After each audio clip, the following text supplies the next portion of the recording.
তো চলো দেখি আমরা এরপর আমাদের জন্য কি আছে। আমরা এরপরে নতুন একটা পদ্ধতি নিয়ে আলোচনা করব, সেটা হচ্ছে বর্ষ সংখ্যার সমষ্টি পদ্ধতি। এটা আমাদের অবচয় নির্ধারণের জন্য এই অধ্যায়ের সর্বশেষ পদ্ধতি। আমরা একটু যদি দেখি, যে পদ্ধতিতে স্থায়ী সম্পদের আনুমানিক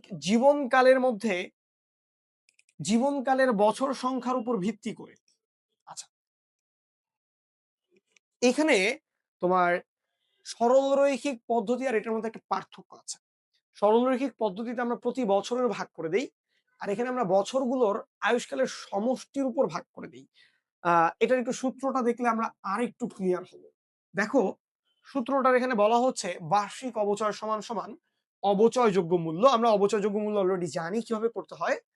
মাল্টিপ্লাই বার্ষিক অবশিষ্ট বছর ডিভাইডেড বাই বর্ষ সংখ্যার সমষ্টি।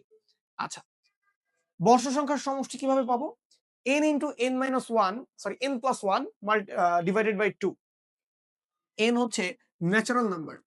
তোমরা যারা ম্যাথমেটিক্স মনে আছে তোমাদের, তোমরা করে আসছো, কোন একটা ন্যাচারাল নাম্বারের সমষ্টি নির্ণয় করার জন্য কিন্তু আমরা এই সূত্রটা ব্যবহার করতাম। ঠিক আছে? সো n হচ্ছে কি, এখানে মূলত আয়ুষ্কালকে আমরা চিন্তা করতেছি। ধরো কোন একটা সম্পত্তির আয়ুষ্কাল যদি 6 বছর হয়, তাহলে 6 ইন্টু 6 যোগ 1 ডিভাইডেড বাই 2। তাহলে এখানে কত হবে? 6 multiply 7 divided by 2 equal to 6 7 42 divided by 2 হচ্ছে 21। তাহলে এখানে বর্ষ সংখ্যার সমষ্টি কত হবে? 21। অবশিষ্ট বছর কি?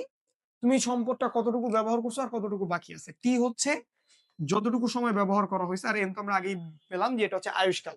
তাহলে অবশিষ্ট বছর হচ্ছে তুমি যতটা আয়ুষ্কাল আছে তার থেকে যতটা অবশিষ্ট আছে সেটা যদি বাদ দাও, তাহলে আমরা পেয়ে যাব কি? ব্যবহৃত কি বলে, সরি, টি হচ্ছে যতটুকু ব্যবহার করা হয়েছে।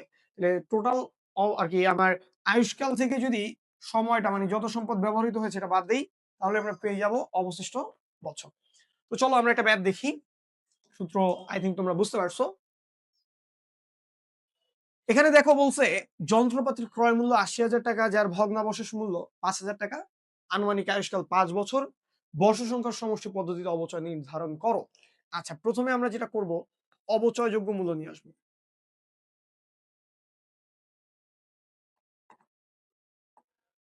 অবচয়যোগ্য মূল্য কিভাবে পাবো স্যার? ৮০,০০০ মাইনাস ৫০,০০০, ৫,০০০, সরি, তাহলে কত হবে? ৭৫,০০০ টাকা। আচ্ছা, এবার আসো প্রথম বছর, আমাদের অবচয় কত হবে? দেখো, প্রথম বছর আগে আমরা একটু যদি সূত্র